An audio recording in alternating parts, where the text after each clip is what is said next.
more Frank on 96.1 KLPX. All right. Very excited to welcome our next guest. This lady, first off, I could rattle off all of her accomplishments, but let me just tell you, she's awesome. Yay!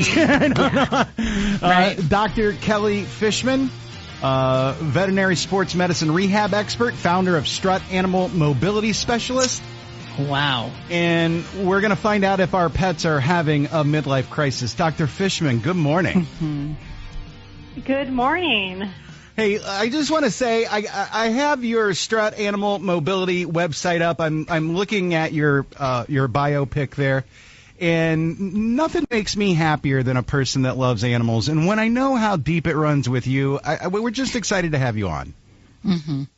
Oh, yeah, I hear you guys are big pet people too. That's right. Yeah. Yes. Yeah. Really. So this is great. And we have older pets too. Yeah, I got 3 dogs and 3 cats at my house, doctor, and one's German Shepherd, 11 years, and the other one is German Shepherd mix, and I think he's 13. So, and seemingly all doing great so far. That's great. So definitely senior pets there, Frank. Yeah, absolutely. Christine, what's going on with your little scamp down there? Oh, yeah. I have a little basset hound named Honey Switchblade, and she's just turned 9, but she has a lot of, her bones are getting a little creaky. Like when she wakes up from a nap and she starts walking, you can tell her little shoulder or her little, what is that, a wrist, I guess, because they don't have real legs. But anyway, she's getting a little achy now. So, Christine, your dog is actually middle-aged. So when I kind of think about it, we have to put dogs into like 50 pounds and over, which are like Frank's Shepherds, and then 50 pounds and under, kind of more like a basset. So your basset is hitting midlife crisis at 7. Yeah. So wow. Just hit it. And you started to notice stuff. And then Frank's dogs, they're bigger. They hit their midlife crisis around 10. So they're kind of transitioned into senior dog area. Yeah. It says here 2025 marks midlife surge for pets. This is 5 years on from the COVID and all of those pet adoptions. Millions of midlife pets are now showing signs of aging. So what do we look for, doctor? So there's the usual signs that we all think of. Graying of the little whiskers around the nose or the eyes, which sometimes is really cute.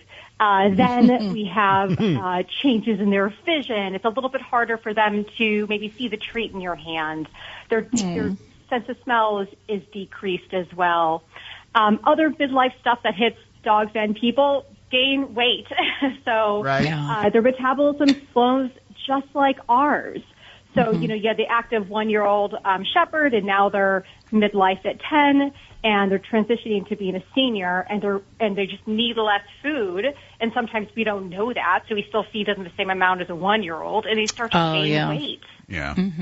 I feed kibble, but I also buy canned food.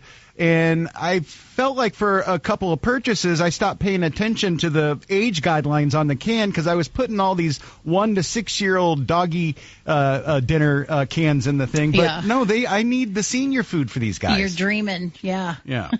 You wish. Yeah, definitely. Doctor, just the amount of protein that's in the food for the midlife dog is different for the senior dogs. Is that what we're getting at?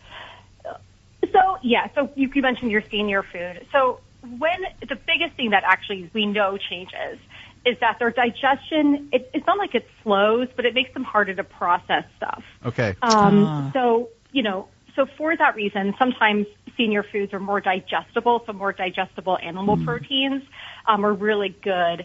And then protein levels generally, because, dogs lose muscle as they age just like us.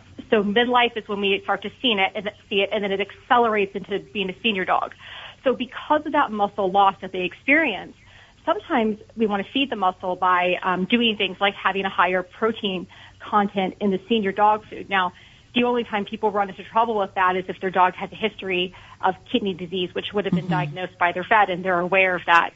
But yeah, so in general, senior dog food is a good thing switch them on, or you could supplement. If they love some dogs, ate their entire kibble their whole lives, and all of a sudden, they don't want a canned food. Sometimes it's the most delicious thing on the planet, but other times, you don't want to change, and you can't feed a canned food because you're on vacation, and you can add supplements, which is also really good to increase muscle condition. I have a couple of great recommendations as well on that. So yeah, you could also supplement instead of just changing to a senior food. Don't feel like you have to. Oh, okay. That's good.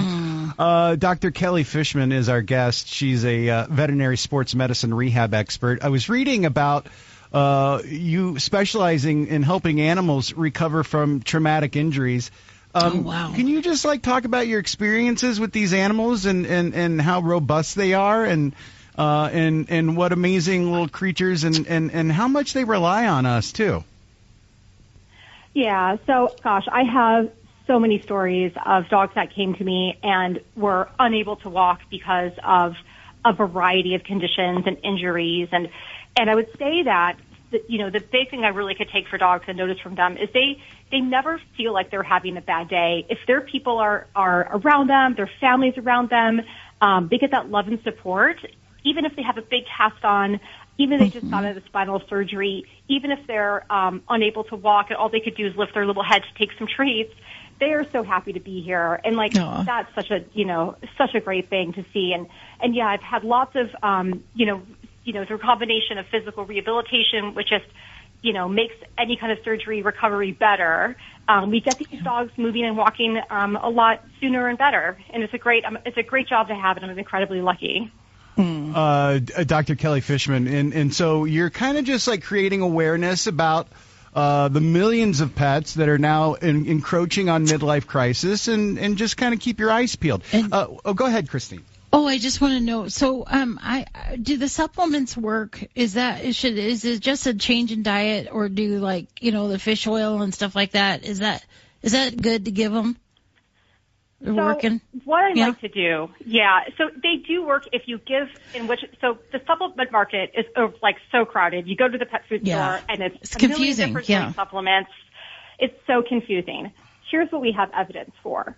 Omega-3 fatty acids from a marine source, meaning fish oil, okay, not from things like, what is it? It could be from a plant source, but you instead want it from cold water fish. So omega-3 fatty acids, green-lipped mussel, which is another great one that's also anti-inflammatory. Probiotics are really beneficial for the immune system. We have veterinary-specific probiotics for dogs and cats that have evidence that they do work. And then one of my favorite ones, being a rehab vet, is I have to support the muscle in dogs that are recovering for surgery. They come to me weak, they can't get up the stairs, or they're seniors and they're slowing down. And one of the best supplements that we have for dogs who are losing strength is actually something called fortitropin, and it is actually a scientifically proven ingredient to be effective in maintaining muscle and building muscle in dogs and cats. Several studies in dogs and cats. That does not happen so often in veterinary medicine. So we have that for fortitropin. We have that for fish oil and some evidence for some probiotics. So instead of just doing a, senior vitamin, which you don't know what you're giving that for, you actually are doing smart supplements, and then you also don't waste your money. If you're going to buy something, make sure it has evidence and it shows that it works. Doctor, we're running low on time. I just want to ask about Ruby, my German Shepherd. She's 11. Her eyes look cloudy when I look directly into them. What's going on? So it could be two things. It could either be a normal aging change that kind of happens in older dogs, and that would make a cloudy appearance to her eyes. The other thing that it could be is another aging change that's not as normal and could be a little bit more detrimental and kind of causing more of a fogginess of her vision, which is a cataract. Yeah, that's what I... Your vet is able to make a determination on exam what that is using a little light, but either way, I would recommend, if you want a quick tip, adding night lights for your dog. That's a great thing to add. Yeah, we have those actually. We my wife, not for the dogs, for my wife. She's scared of the dark, but the dogs will benefit from that as well. Yeah. If anybody listening, doctor, has any kind of questions or kind of wants to, fill in their own brain with more information, is there a website that they can go to get some of these resources? Yes, absolutely. So my website, Strut, STRUT, animal.com, like a happy dog struts. That's how that you could remember it. Right. Strutanimal.com, or my or my Facebook or Instagram. I have recommendations for all my supplements, including the Fortitropin, which is found in MYOS PET. You can read about that on my website or visit their website directly. My suggestions for green-lipped mussel and probiotics as well. I try to have that all on my website, or you can visit the websites directly. And is it true that your first word was cat? It wasn't dada? Yeah, I believe it. The cat. I felt like I was raised by a cat because I had him in my crib all the time. I had one of those families. So, yes. Sweet. Dr. Kelly Fishman has been our guest. Is your dog having a midlife crisis? Dr. Fishman can help you out. Dr. Kelly, thank you for your time. It was a great chat. We're all deep animal lovers, and we love anybody else like yourself that is as well. So thanks for your time. Nice. Thank you, Frank and Chrissy. Yeah. All right. Have a good one. Bye-bye. There she goes. Wow.